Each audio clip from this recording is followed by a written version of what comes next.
Everybody, I'm Karen Henry, your instructor, and I wanted to take this time to do um, a YouTube video so that I can formally introduce myself to each of you and to kind of switch some things up a bit. So this is actually the second video that I've ever recorded and uploaded to YouTube, but it's the first one that I'm ever going to share with you guys.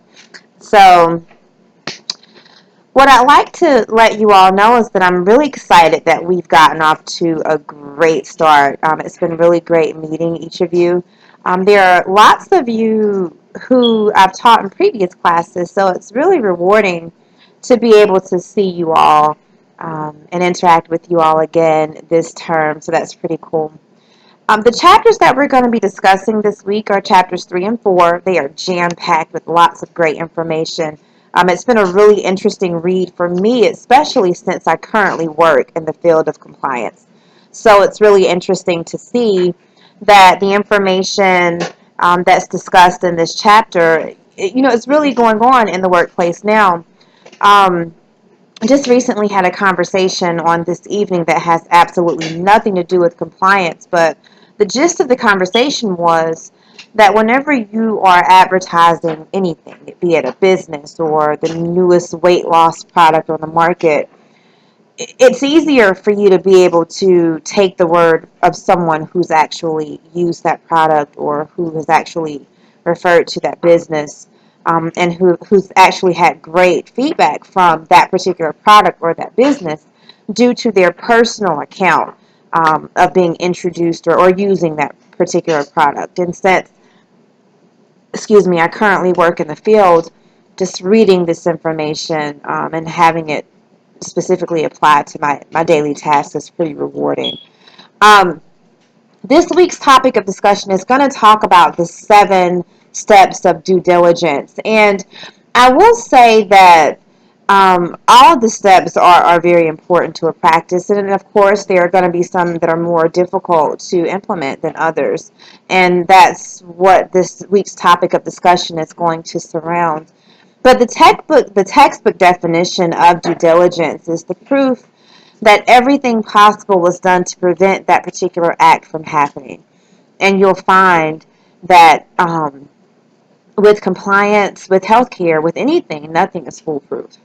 So you can try your hardest to prevent anything from happening, but there's always going to be those select few or those circumstances that are going to slip through the cracks. So it's up to us to make sure that we're doing what we're supposed to be doing, and making sure that we put forth that standard. We put up a huge standard. Excuse the noise in the background. My husband's doing laundry. But that we're all putting up an effort to comply to the rules and regulations of healthcare. Um, as you're responding to this week's topic of discussion, please feel free to share YouTube videos or websites that support whatever it is that you're trying to relay to myself and your other classmates.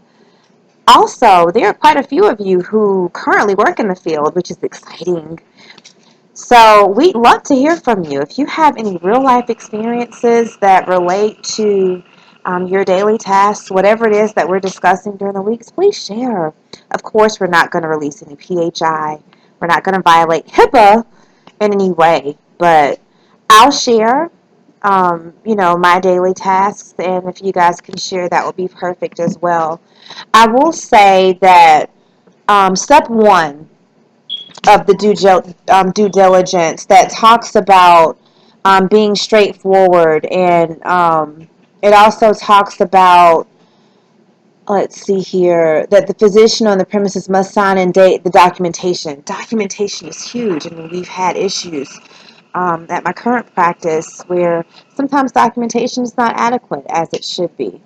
So that's one of the challenges. It's one of those things where you know what's supposed to be done, but it's making sure that everyone else is compliant to what's supposed to be done is where the challenge comes in. So I'm really looking forward to reading all of your responses. I'm looking forward to this week of interaction. I hope you guys are too. Have a wonderful night. I will be posting a motivational Monday. I call it Motivation Monday. Um, just something from whatever kind of inspirational quote that I can find that can get you geared up for Monday. So you'll see those posted every Sunday night. I am available at any time if you need to speak with me. The easiest way to get in contact with me is through email. My school email is routed to my cell phone. So it's klhenry@bryantstratton.edu. So if you need to get immediate access, you can email me there. Of course, I will check the Ask the Instructor tab in the classroom and Blackboard, but the best way to get to me is through that email address. And I look forward to the next, 7 weeks of learning. You guys know these months go by really fast. We're already in week 2. So have a wonderful evening. It's great to, really talk to you guys, and hopefully, um, I don't know, maybe we can do a Skype or something, or maybe Periscope. I don't know. I'll try to see what I can venture out um, for you guys, especially in regards to our virtual office hours. So shoot me some ideas. Let me know what works best for you. And let's do this. Let's get started. Week 2. Good night, everybody.